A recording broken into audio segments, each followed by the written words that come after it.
First, congrats to Morehead State on an amazing season and a good battle tonight.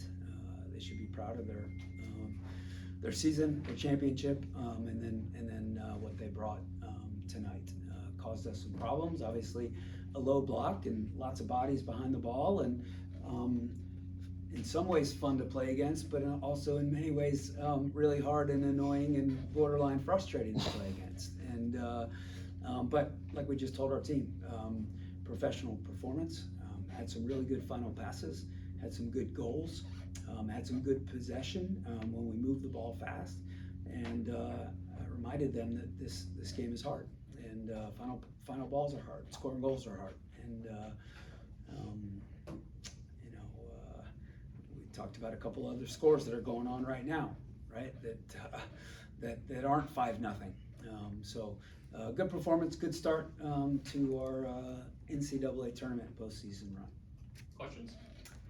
You guys outshot them 31-2 tonight. I mean, that's, wide stat line. I mean, what allowed you guys really to just have as many opportunities you had to get on the look at the net and, like that? I guess what really allowed you guys to open the game up like that?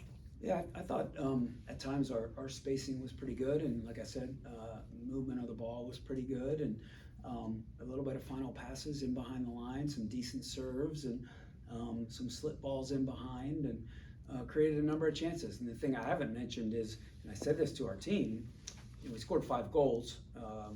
Their goalkeeper made, I'd say, 3 or 4 pretty darn special plays. Right, she was very good. Right, great big presence, and then made some saves. Right, just I think all of that. Right, spacing, movement off the ball, a couple of 2v1s in the wide areas. And we knew we were going to get chances, right? 31, obviously, that's a lot of shots. But also, honestly, and this is no disrespect, I'm also not terribly surprised that we got that many shots. Olivia, you had that first goal that kind of, broke things open and stuff like that. You guys had a flurry of opportunities throughout the first half as well. What really worked right on that play, that may have not been working on, the opportunities before that allowed you really to convert?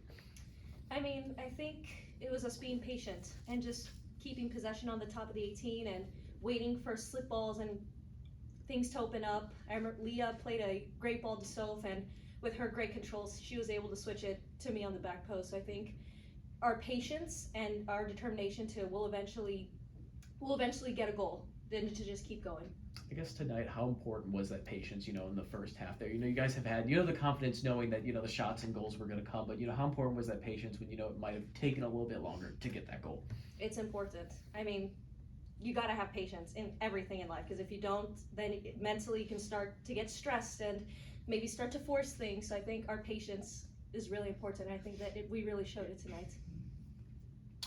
Lauren, when you got these type of games in really the last couple of weeks, do you guys feel like if you play to your standard that you're just going to be fine? That it's just like you're almost not even playing against the other team, you're almost playing against yourself at this point to play the best you can? I think that is a big part of it, is like not focusing on the other team, but focusing on what we can control, and everyone like giving 100% and being sharp. But I think like a lot of it also is the last few weeks we've had really tough opponents. So I think just knowing like we will have to perform to a really high standard to be successful. But I think we've proven to ourselves we can. So it's just about going out there and doing what we need to do. Lauren, you had a big game earlier this season with 3 goals as well. You had a goal tonight. We saw Ron get a little involved as too with the offense. I mean, how big of a role did the defense play tonight in, just moving the game up a little more upfield and just being involved in the scoring effort? Yeah, definitely. I think, because of the low block that we talked about, we were able to, step up, take some more space. And as a defender, sometimes like they don't track you as much. You can kind of inch in there, and I think Joe, really great awareness, just lay off the ball, and yeah, always fun to be in the box, so I enjoyed that, yeah. Coach, you guys are either getting A&M or Colorado coming up. I know it's it's still early. That game hasn't been played yet, but just knowing ahead of time, facing A&M. If it is them, how does it help that you saw them to open up the season? Yeah, a little familiar with them, obviously, but both teams are good, and who's going to win that game? Obviously, it's at A&M, so obviously they're a little bit more comfortable being at home. However, Colorado's had some great results, so that game's probably a bit of a coin toss because they're both really good teams, both playing in really good competitive leagues.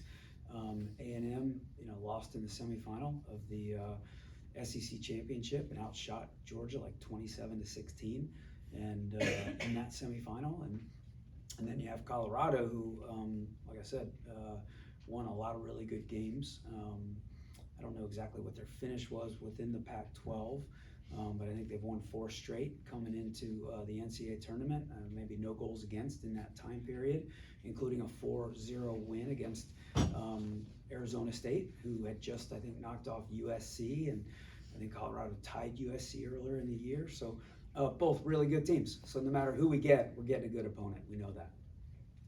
Anything else? Perfect. Thanks, guys. Thank you. Congrats. Thanks, guys.